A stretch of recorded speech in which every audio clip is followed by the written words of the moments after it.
Hey everybody, Mad Caroline, happy Halloween. Hope you guys, if you're going out, be safe, stay safe, be healthy, all right? But have fun. I'm actually heading to the kids' store.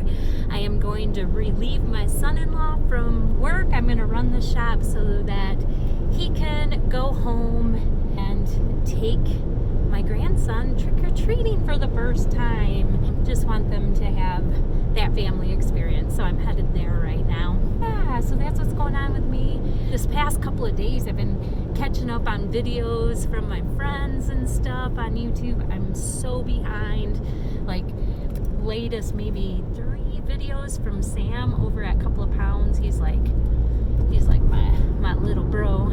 I also been trying to catch up with snaking with Sarah. Hopefully I got that right.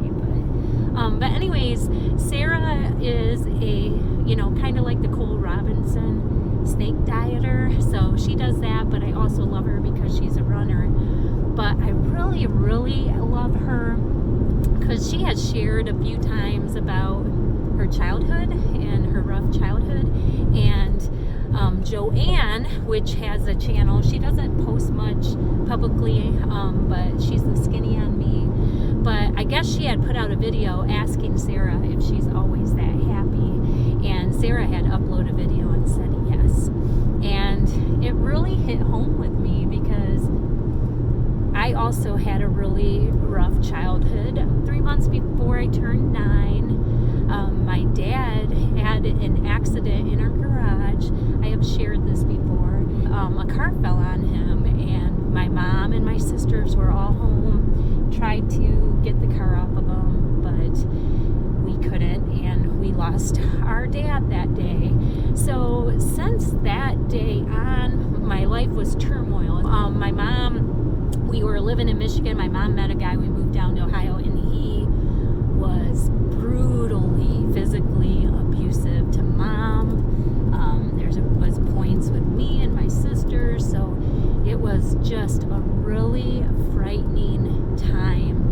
And it was a good 4 years of that, and just you never knew what was going to happen. Walking on eggshells. It was my whole childhood from the day my dad passed away was walking on eggshells. That's what it was. So, and my mom finally had the courage to leave, which was amazing because me and my little sister were left at home. So, and my mom really had nobody. So I think when I saw my mom say, you know what, I'm not going to do this anymore, and be brave enough to leave, it really instilled something in me.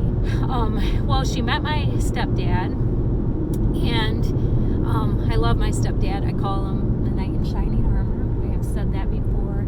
But childhood still was a life of walking on eggshells, Even though I had peace that my mom was safe, he wasn't abusive to my mother at all, and I knew she was safe. Like, I didn't have the fear anymore that she could be killed, and that was worth giving up the rest of my childhood. It was worth to know that my mom was safe. Like, my stepdad was raised with no childhood either. He knew no different. And so I couldn't sit on the couch. Like, I couldn't sit on the couch or ever watch TV or anything. I always had to be working, always. Had to be outside, had to be cleaning the house. Always had to be working. So I either was in my bedroom or I was gone. And most of the time before I got my license, in order to be gone, I was at my older siblings babysitting. So it really was, I had responsibilities there. And then when I got my license, I ended up getting a job because that was the only way my stepdad allowed me to do anything, was if it was for work, because that was the biggest thing, was working. I had to work. And he was a farmer, so we worked a lot. We flipped houses, so I worked a lot for him. But as soon as I was old enough to have a driver's license and get a job, I went and did that, So lucky for me, I met Ted my freshman year in high school. I moved around so much. Probably I went to a dozen schools between the age of 9 up until I graduated. That's a whole nother story. A lot of people are raising really mean young people. But made it through that. And then but anyways, so when I met Ted, we ended up getting engaged my senior year. So that was like the light at the end of the tunnel. Like, I knew I was going to be able to get out and work, go and do something for me and Ted. And the reason why I'm talking about this is because people like Sarah, I think, are truly happy and positive because they've come from a place similar. And when you learn to choose joy, when you learn not to dwell on your past and let it consume you, and instead you look at where you've come from and where you're at now and the beautiful life that you've made and appreciate it, like, you totally appreciate it. That's the thing. After being so low, you learn to appreciate and find joy in the new lifestyle you have. But a lot of it is letting go of the old lifestyle. And the reason why I say this is, I often tell Ted, the first 10, 15 years of our marriage, I wasted on waiting until the other shoe to fall. Like, I always prepared my heart for the worst. I always thought something bad was going to happen soon, and a lot of that, I think, is when you come from a place that is so much turmoil and so much walking on eggshells and so much chaos that begins to feel normal. That is what home is. So when you get out of that and you actually have a healthy, loving environment, it does not feel right. And it took me, I went to counseling and stuff like that, and I have to say that a lot of my inner change is my faith. I practice Christianity, so a lot of that is my faith, but most of all, a lot of it is looking at myself. All right, so I feel like when I used to dwell on the past and on the negativity and the things that happened, it kind of consumed me. And then when I started thinking, all right, maybe we need to start looking at those hard times and look at how those times molded you and made you the person you are today. And that's when I started changing a lot. So, when I looked back at the times with Fred, I learned to put my mom first. So I learned to not do anything that could cause him to want to abuse my mother. So it really made me think about other people and their feelings before mine, if that makes sense. And then when I look at my stepdad, my current stepdad now, he taught me amazing work ethic, amazing. He taught me financial freedom, Ted and I waited to have kids until we were married 3 years and I had enough money. We figured out how to have enough money to put a down payment on the house, Ted got his master's degree pretty much fully paid for, and I got my bachelor's degree super, super slow and paid out of pocket, because they just embedded financial freedom in me. So, and even like, I always like truly believe that you should live in a lifestyle of one income. So that way that I always had the freedom to, like, I stayed home with my children, until they went to school. I didn't really start going back into the workforce. Like, I worked a lot when Ted and I first got married to get him through college and get his degree. And then when we started having kids, boom, I was a stay-at-home mom. A lot of that comes from abuse, and I think I was protective of my children and very cautious about who would watch them. So I think a lot of that I learned. The facts are 90% of children who are sexually abused are from somebody that knows the family or is a family member. So I was very cautious about who watched my kids. But as I was a stay-at-home mom, I worked through and got my degree. I used my degree and went to work.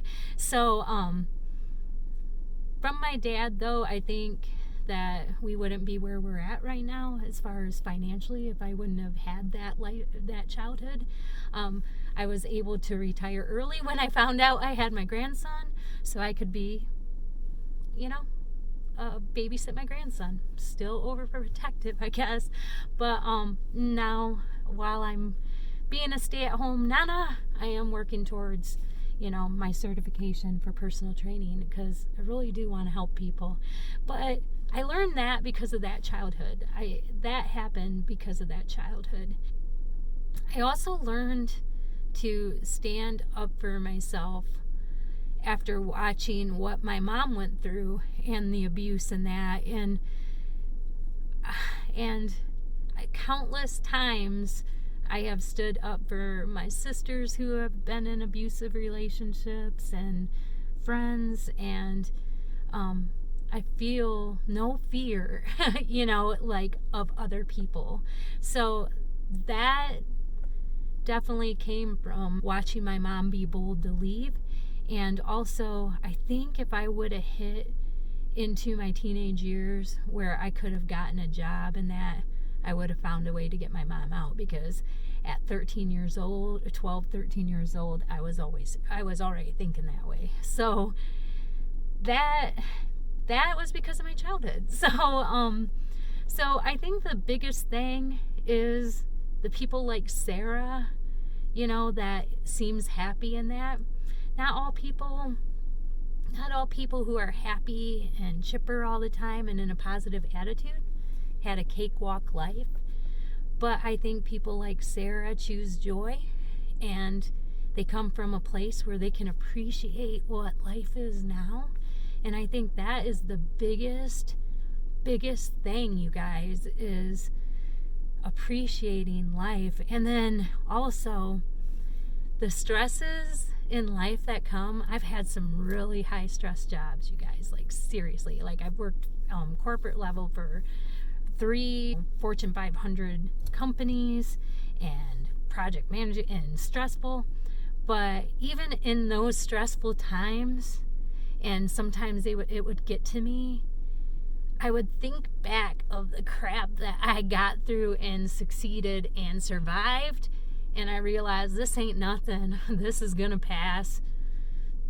Everything's golden. And so I think knowing that we survived some of the stuff as a child, that this stuff that we get stressed about and allow us to rob us of our joy really was nothing in comparison to what we went through, Yeah, so I really think that my childhood totally molded me.